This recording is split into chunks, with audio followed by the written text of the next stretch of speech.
Alors, première question, en cas de pépin, donc en cas d'accident, qui est pénalement responsable en matière d'hygiène et de sécurité? Alors, pour répondre à cette question, qui est très importante, il faut savoir une première chose. Lorsqu'on travaille dans une entreprise, quelle qu'elle soit, privée, publique aussi, ils ne le savent pas, mais c'est pareil, eh bien, on est soumis en même temps et cumulativement à l'application de 2 codes. Commençons par le code du travail. Qu'est-ce que c'est que le code du travail en matière d'hygiène et de sécurité? Eh bien, je dis toujours, pour essayer d'être le moins obscur possible, que le code du travail en matière d'hygiène et de sécurité, donc la partie du code du travail qui nous intéresse ce matin, c'est l'équivalent du code de la route du chef d'entreprise ou du chef d'établissement. Puisqu'il est écrit quelque part dans le code du travail que le responsable pénal de l'application dans un établissement des règles d'hygiène et de sécurité, je parle du code du travail, c'est le chef d'établissement. Autrement dit, le coupable de principe, on le connaît d'avance, c'est le chef d'établissement. Pourquoi? Parce que c'est écrit dans le code du travail.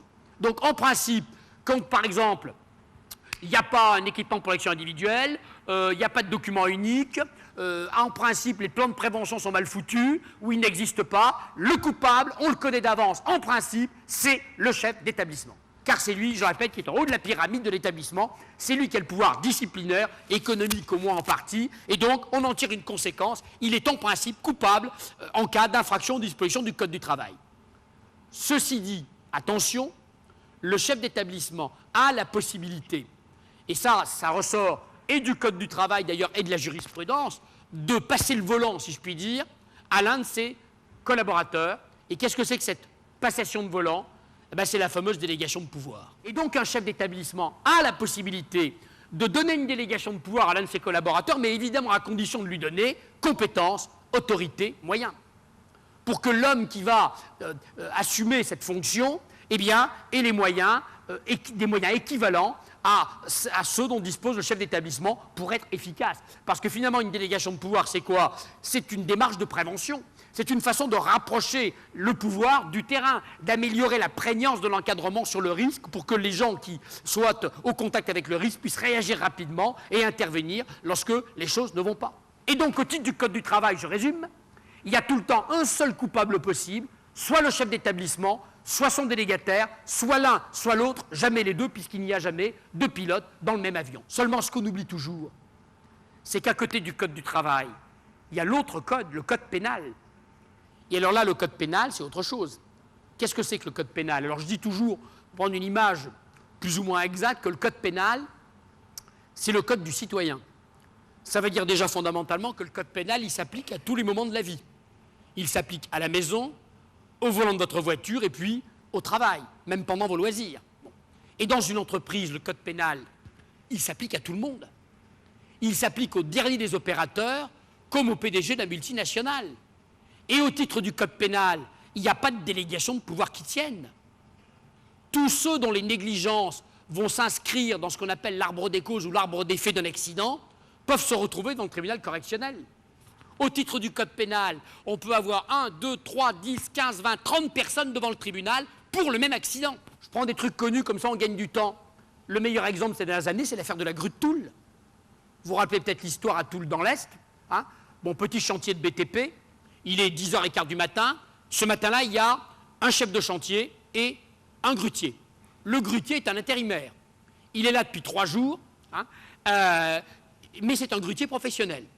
Quant au chef de chantier, 30 ans de métier, 1 mètre sur 1 mètre, un dur de chez dur, vous voyez le genre. Bon. Vers 10h du matin, notre petit grutier descend de sa grue et dit à son chef, chef, il faut arrêter, là le vent a largement dépassé les vitesses réglementaires, il faut s'arrêter, il faut mettre la grue en drapeau, ça devient dangereux. L'autre lui dit, écoute, remonte dans ta grue, dépêche-toi, on a 2 jours de retard, il y a de la marge, allez hop, hop, hop, au boulot. Il remonte. Une demi-heure après, notre grutier descend, dit chef, ce coup-ci c'est trop dangereux, il faut s'arrêter absolument, c'est plus des rafales, le vent est constant, il faut s'arrêter, ça devient dangereux. Allez, tu remontes dans ta grue, ne me fais pas perdre de temps, les règles de sécurité, je les connais, mais c'est fait pour les blaireaux, il y a de la marge, au boulot. Il remonte. Il redescend 20 minutes après, chef, ce coup-ci c'est plus possible de continuer, mon alarme vient de se déclencher, il faut s'arrêter, tu remontes dans ta grue, sinon je te vire. Le malheureux remonte dans sa grue, puis évidemment ce qui devait arriver arrive. La grue poussée par le vent bascule, tombe sur le collège qui jouxte le chantier et écrase dans leur salle de classe 10 collégiens, il y aura 10 morts, 10 gamins de 16 ou 17 ans écrasés dans leur salle de classe par cette énorme grue. Et le grutier lui-même, d'ailleurs, sera grièvement blessé, puisqu'il faudra l'amputer d'une jambe. Eh bien, qui est-ce qui s'est retrouvé devant le tribunal correctionnel de Nancy, puis devant la cour d'appel? Le chef de chantier, le conducteur de travaux, le patron de l'entreprise de BTP et le grutier. Car le procureur a dit au grutier, monsieur le grutier, certes, tu étais un salarié intérimaire, précaire et tout, mais tu étais un grutier professionnel.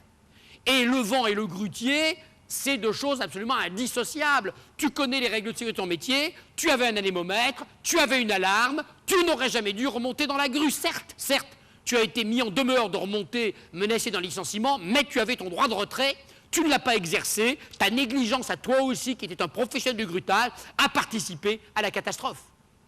Et notre homme s'est retrouvé dans le tribunal avec les autres. Alors évidemment, en première instance, les avocats du grutier ont fait feu de tout bois en disant « mais ça ne va pas les juges, ça ne va pas la tête, mettez-vous à la place de ce malheureux, intérimaire, à l'époque le BTP était subsinistré, il n'avait pas travaillé depuis des mois, il avait une mission, il espérait un CDI, il a une femme, des enfants menacés d'un licenciement, on aurait bien voulu vous y voir, vous les juges, vous y seriez remontés en courant dans la grue, alors foutez-lui la paix, en plus il a eu son compte, il est amputé d'une jambe, lâchez-le et intéressez-vous, vrai coupable. » En première instance, notre grutier a été acquitté, il a été relaxé. Le procureur a fait appel, et devant la cour d'appel de Nancy, notre grutier a été condamné pour homicide involontaire. Alors il a été condamné à une peine symbolique, 10 000 francs d'amende avec sursis, mais la cour d'appel a bien voulu marquer que tout simple salarié qu'il était, et puis salarié précaire s'il en est, eh bien lui aussi était tenu d'appliquer les règles de son métier, les règles de prudence, les règles de sécurité qu'il avait appris, qu'il connaissait, et que sa négligence à lui aussi avait participé à la catastrophe. Ma première question, c'est en cas de pépin qui est responsable, je récapitule, au titre du Code du travail, c'est soit le chef d'établissement, soit la personne titulaire d'une délégation de pouvoir, risque 3 550 €. Au titre du Code pénal, je simplifie et je vais vite, tous ceux dont les imprudences, les négligences vont être considérés comme expliquant la catastrophe. Et là, on peut avoir 10, 15, 20, 30 personnes devant le tribunal de l'entreprise ou hors l'entreprise, les conseillers, les gens de l'entreprise, quel que soit le grade, quelle que soit la fonction, quelles que soient les responsabilités, tous ceux qui n'auront pas fait leur boulot.